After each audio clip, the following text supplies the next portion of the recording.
যে যারা বলে যে বিয়ে করেছি মা বাপের মায়ের খেদমত করবার জন্য, মা বাপের খেদমত করার জন্য বিয়ে করেছি, কোন কোন পুরুষ এরকম বলে, রাজশাহীতে বলে এরকম।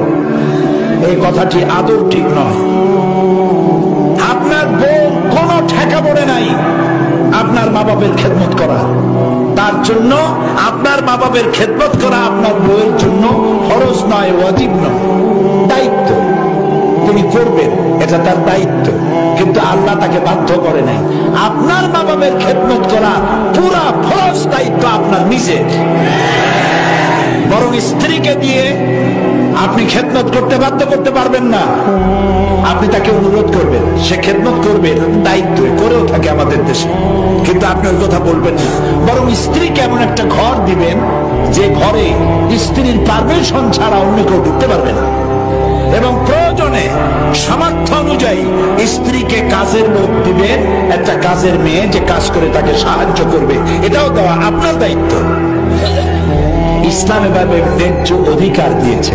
নবী করিম সাল্লাল্লাহু আলাইহি ওয়াসাল্লাম রাষ্ট্রীয় কার্যক্রম সমাপন করে বেলা শেষে ঘরে প্রবেশ করেছেন। ঘরের মধ্যে খাবার নাই। হযরত আয়েশা বলেন রাদিয়াল্লাহু তাআলা আনহা, আমি ঘরে নাই কিছু, রান্না কি যা ছিল কুড়ায় কাছায়া একত্রিত করে রান্না করতেছি, দেরি হয়ে গেছে। রাসূল ক্ষুধার্ত, ঘরে ঢুকে আমার দিকে রান্না হয় নাই এই দৃশ্য দেখে ভ্রু কুঞ্চিত করেন নাই, মুখ মলিন করেন নাই, চোখ মোটা করেন নাই, আমাকে ধমক দেন না, বরং আমার কাছে বসে আমার রান্নার কাজে আল্লাহ রাসূল বিশ্ব নবী আমাকে রান্নার কাজে সহযোগিতা করেছে। এটার নাম ইসলাম। চিরকাল আপনার বউ আপনার জামা কাপড় সাফ করবে আর আপনি একদিনও বউ শাড়িটা ধুয়ে দেবেন না, এটা হয় না। চিরকাল আপনার বিছানা সে গুছায় দেবে, আপনি বিছানাটা একদিনও গুছাবেন না, এটা হয় না। চিরকাল আপনাকে রান্না করবে, রান্না করে দেবে, আপনি একদিনও চুলার কাছে গিয়ে বউয়ের খামও মুছায় দেবেন না, রান্নাও সহযোগিতা করবেন না, এটা হয় না। এটার নাম ন্যায্য অধিকার। তার ন্যায্য অধিকার থেকে আদায় করেন। খালি একটা জায়গা পাইছে, একটা জায়গা পেয়েছে, মেয়েদের সামনে বলেছি, আপনাদেরও শুনাই, সেটা হলো ওই বুদ্ধিজীবীরা আর কিছু কুশীল, সুশীল বলতে পারলাম না, দুঃখিত। এরা বলে যে এই কোরআনের মধ্যে আল্লাহ নিজেই মেয়ে লোককে ঠকাইছে। এরা সব পড়ে, কোরআন পড়ে না। এরা রবীন্দ্রনাথ পড়ে, বিমল মিত্র পড়ে, বঙ্কিম পড়ে, শরৎ পড়ে, সব পড়ে, কিন্তু কোরআন পড়ে না। আমি কিন্তু আপত্তি করছি না রবীন্দ্রনাথকে পড়তে, আমি রবীন্দ্রনাথকে নিজে পড়েছি। রবীন্দ্রনাথের 2 বিঘা কবিতা পড়ে আমি কেঁদেছি, তার কাবুলিওয়ালা বই পড়ে আমি কেঁদেছি, শরতের সব রচনা বলি আমি পড়েছি। বঙ্কিমের এমন কোন বই নাই যা আমি পড়ি না।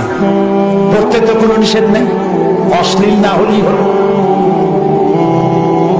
তা আপনি তো আগে এইটা পড়বেন, এটা কি বলেন, এটা কি? এই মৌলিক জ্ঞান যদি আপনার ভেতরে থাকে তাহলে কোন বই পড়ে আপনি বিভ্রান্ত হবেন না। এটা গাইডলাইন আপনাকে দেবে।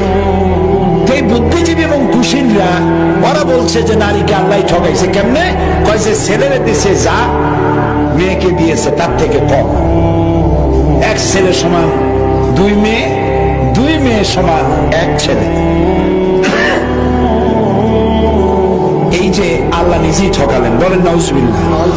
কিন্তু এটা তো ঠকানো নয়, মেয়ে তো পাচ্ছে কত জায়গা দিয়ে। আপনি কি দেখেছেন? মেয়েটা পাচ্ছে বাপের কাছ থেকে, মায়ের কাছ থেকে, ছেলের কাছ থেকে, স্বামীর কাছ থেকে, আরো পাচ্ছে স্বামীর কাছ থেকে মহারানা অর্থনৈতিক নিরাপত্তা। সুবহানাল্লাহ বলতে ইচ্ছা করেন। 5 ভাগ, 5 গুণ বেশি পেল। ছেলেটা পাইলো কয় জায়গা দিয়া? মাত্র 1 জায়গা, আর তাতেই শক্ত মোটা হয়ে গেল। ছেলে তো 1 জায়গা দিয়ে পেয়েছে, বাপের কাছ থেকে ডাবল পেয়েছে, আর পাওয়ার জায়গা নাই। আর মেয়ে পেল 5 জায়গা দিয়ে। মহারানা দেওয়া কোনো সুন্নত নয়, নফল নয়, ওয়াজিব নয়। মহারানা দেওয়া কি?